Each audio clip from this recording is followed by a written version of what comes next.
I'm so glad you're here. I'm very excited about this one. Welcome to Classic Whitney. She welcomed home the heroes and celebrated a new unified South Africa. Now on Sunday, October 5th, pop superstar Whitney Houston plays her favorite stage in her third HBO concert. Classic Whitney, live from Washington, D.C. First time I ever sang for an audience probably was my family in my home. My father constantly telling me, just tell her, shut up, just shut up. My mother would say, don't tell her to shut up. She might be something one day. I came from a household of singers. At an early age, I was exposed to a lot of different music. Gospel being the very first music I ever heard in my life. I can remember going into the studio at the age of 5 with my mother and going to an Aretha Franklin session, and remember hearing her record Ain't No Way, songs like that. It was Aretha, it was Dion, it was Gladys, Dusty Springfield, Elvis Presley, so it was kind of cool, In 1991, the singer performed for the returning soldiers of the Gulf War in her first HBO special, Welcome Home Heroes with Whitney Houston. It was unlike any regular concert I'd ever done. It was like a joy that we shared that night. I am finally home! Whitney traveled halfway around the world in 1994 for her second HBO show, Whitney, the Concert for a New South Africa. HBO never asked me to do, regular concerts. They say, Whitney, would you go to South Africa? Yeah, I'll go. They want to do things that matter. I like that. I still get the feeling of excitement, the feeling of pride in what I do. An HBO stage is a good stage, absolutely. Now, on Sunday, October 5th, Whitney returns to HBO for her third and most personal concert ever. A place I have to go. This is Classic Whitney. I wanted this to be closer. I wanted it to be more intimate. I wanted this show to be the first row right up on me. Just a very quiet, very intimate mood in Washington, D.C. I'm kind of like, just putting it all in order right now for the time, but you'll hear me. It'll be me. No one told me just how to get there. Classic Whitney, live from Washington, D.C. I know, because I'm taking it. Airs Sunday night at 9 on HBO. If you can't be there live, then be there live on HBO. Let me give you a little context before we jump in. For starters, I'm dividing the whole concert into individual songs or medleys, with the Brunei concert being completely taken down just for a single melody of 2 minutes. If claims arise, I'll be able to address them individually. I have created a special playlist for this concert, so you can see them back to back. The only drawback is that this introduction is going to be on every single video. The good side is that right now on your screen, there's a timestamp when the song or medley begins if you want to just jump in. But if this is the first time that you see it, let me tell you something about the context of this. More importantly, because this is not only one of Whitney's most powerful concerts, not only because of her voice, but because of the next 3 reasons. The venue. This is an historical concert. It took place at the DAR Constitutional Hall in Washington, D.C. in October of 1997. Whitney is honoring an outstanding contralto, soprano, and spiritual singer named Marian Anderson. Marian was born in 1997, so at the time of the concert, it would have been her 100th birthday, but she passed a few years before in 1993. She achieved remarkable accolades in her career later on. Awards, she performed all over the States and Europe. She even became close friends with Albert Einstein due to her passion for human rights. You can check it out, all this on Wikipedia. But in 1939, the DAR or DAR, or Daughters of the American Revolution, deny her to perform in this very venue due to racial segregation.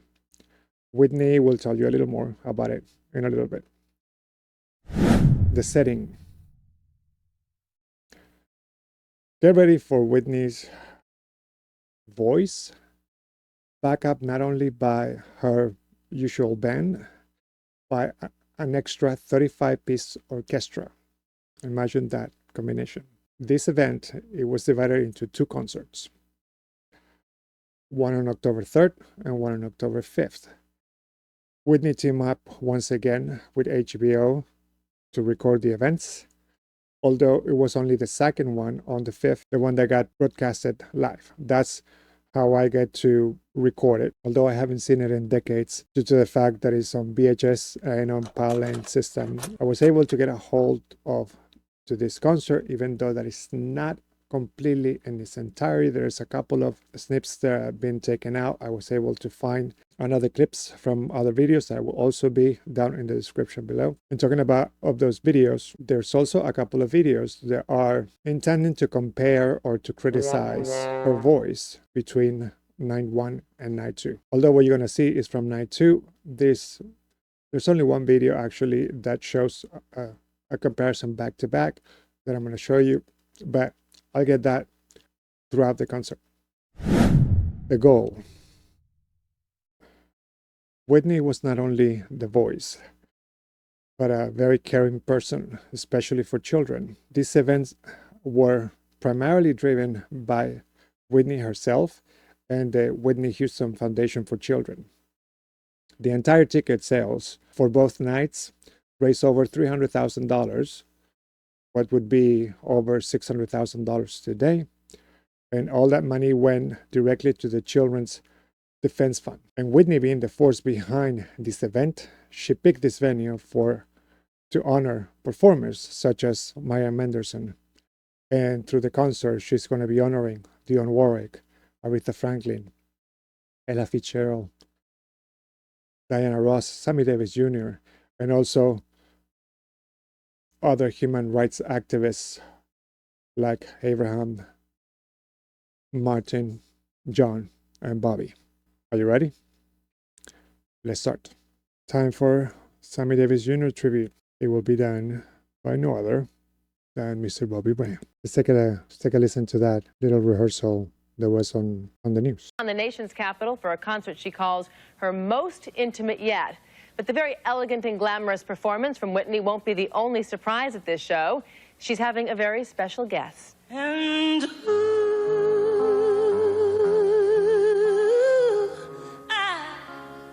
final rehearsals are underway in the nation's capital for Whitney Houston, whose televised concert at Constitution Hall will air Sunday night.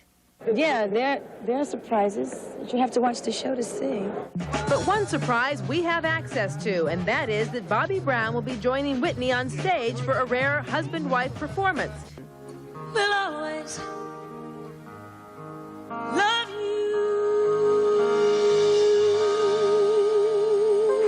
Gives you chills every time he... Yeah! Woo!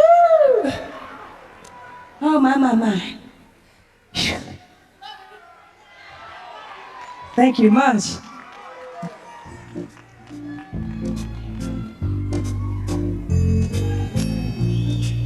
I have to tell you the story.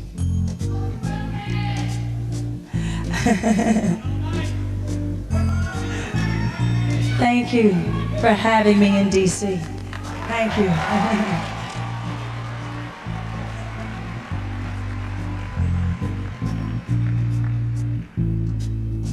I once met a man, a little short man.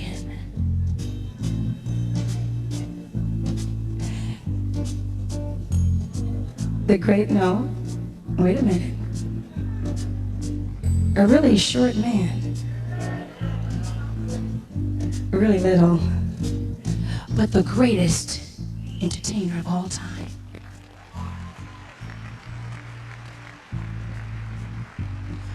I mean, he did it all. He could dance. That was Mr. Bojangles. Mr. Bojangles. Mr. Bojangles. The man could dance. He could act, he could sing, he could imitate anybody. You see what happens? It doesn't come. Well, you're laughing, you see, and I can't do it because I get embarrassed. Well, see, the only thing that I don't understand about it is that if you're going to really do Bogart, you suddenly get the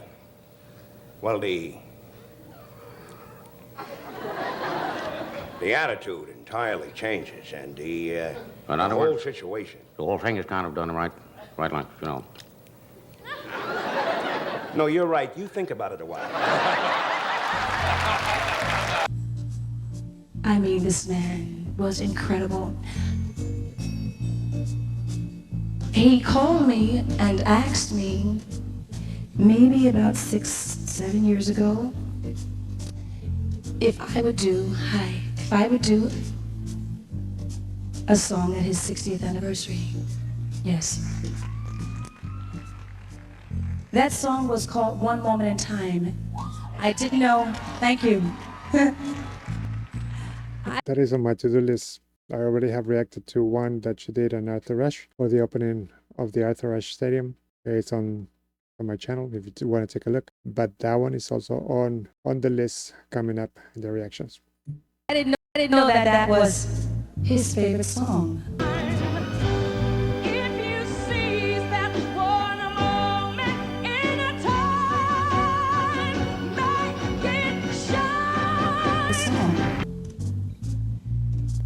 I'm speaking of that man named Sammy Davis Jr.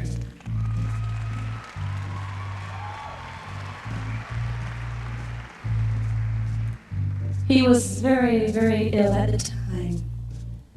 He mustered up enough strength in his home as I went to visit him after the show to tell me, you know, kid, you're really great. I'm not as good as he is. Oh, stop it. Please. Please. Please. I am here because of Sammy. Because of people like Sammy. Believe me. Yeah.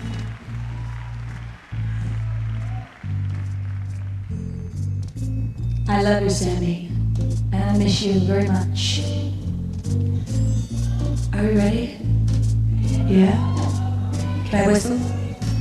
Can I do my thing? Okay. All right. This is the greatest moment of my life. Okay? So you have to really concentrate and listen with me.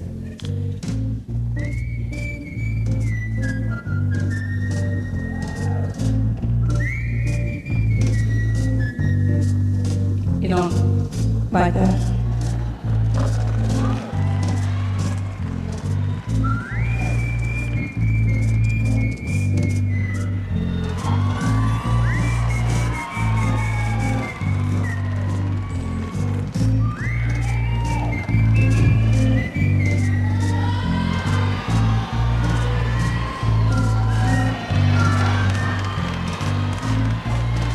Go, baby. Go, baby.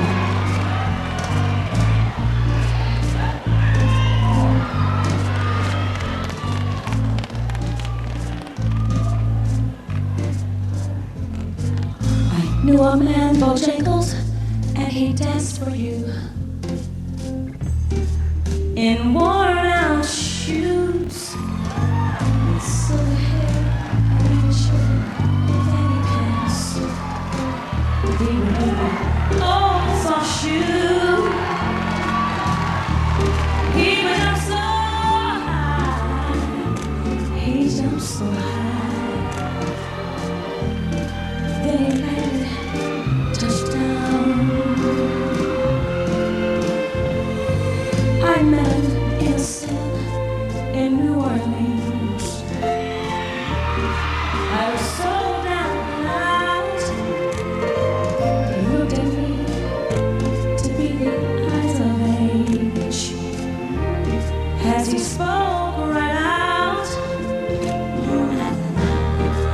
He talked of life. He talked of life. He laughed, snapped his lips. He said, Bojangles, they danced a lick across the sand. He grabbed his pants, a better stance. Oh, he jumped up high. He collected his heels. He let go a laugh, let go a laugh. Took back his clothes all around. Mr. Bojangles, Mr. Bojangles,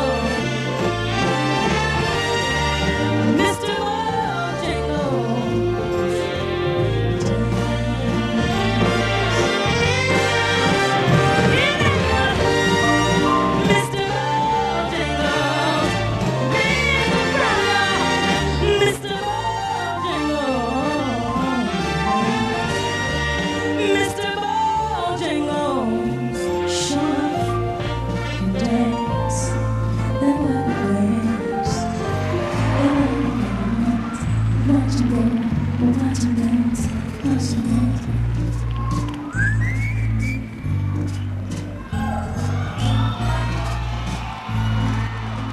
But check this out, because there's one reaction in the channel on "It's Not Right, But It's Okay" that you can see her backstage, because it's a little bit of the close-up documentary of, I don't know who did that documentary, but it was like following her around when she was touring for later on in '99 or 2000 for the "My Love Is Your Love" tour. That she's actually getting changed and actually even like applying makeup, and she's singing already. Let Bobby do the dance, and while she's getting all touch up, she have kept singing, because this is not pre-recorded.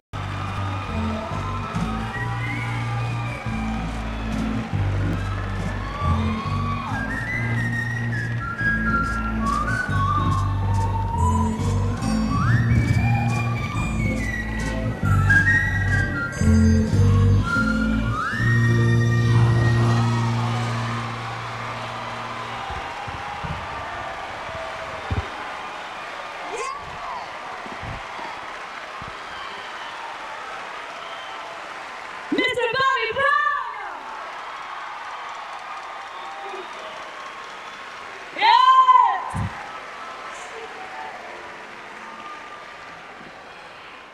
That boy can dance, can he? I mean. All right. All right. Again, I have not done the same wrap up for every video, so I try not to get repetitive, but this one is a shorter one than the others, because it's just one song. But it's good to mention all these little backup stories. Let me know your thoughts. Don't forget to drop a like. Please subscribe. Share it with other music lovers. And buy me coffee. I really appreciate all of that. But I appreciate just the fact that you're sticking around and let me share this with you. Stay tuned. Right here is the next one. It's getting better. See you there.